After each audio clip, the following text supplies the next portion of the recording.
Good morning. Isa namang maulang araw dito sa aking cubicle, no?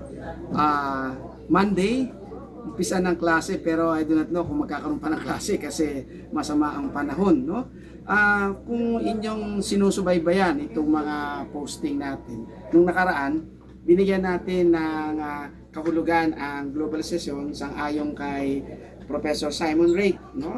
Nandun na tayo sa pangatlo, no? Ang pangatlong possible na kahulugan ng katagang globalization according kay Professor Simon Rake ay globalization could be the hegemony, no, of American values, no? So sinasabi na ang katagang globalization daw ay tumutugon sa pagkakaroon sa pangunguna ng American culture, no?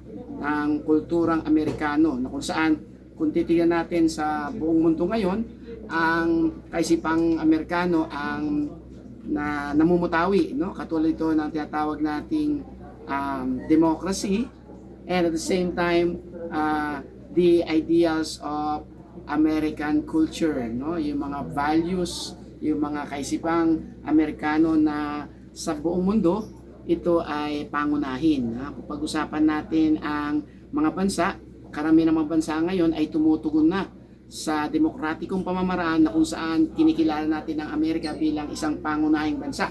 Kung pag-uusapan ay sistemang demokratiko, no? Kung pag-uusapan naman natin ang mga iba't ibang mga bagay-bagay na nakakaapekto sa ibang bansa, well, for one, alam natin kapag ikaw ay babiyahe, ang paniguradong iyong bibit-bitin na pera upang ikaw ay madali, no, na makakapagbiyahe at makapagtransaksyon ay ang dolyares, no? Dahil dito sinasabi natin na nangunguna nga ang kulturang Amerikano sa buong mundo ngayon. Ito ay isang patunay na ang mundo ngayon ay pinangungunahan ng kulturang Amerikano at napakaraming bagay pa, kung sa larangan ng artista, sa larangan ng basketball, pangitang-pangita kung sa larangan ng pagkain.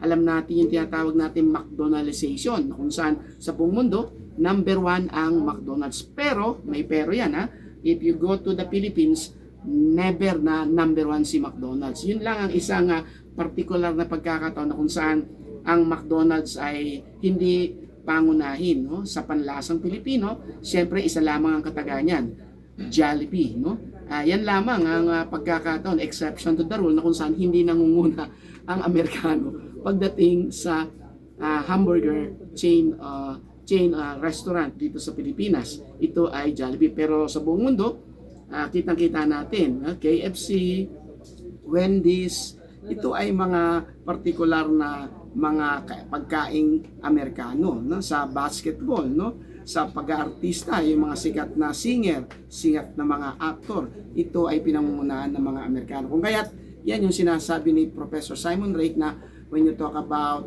globalization, it could mean the hegemony of American culture. Yan na muna for today.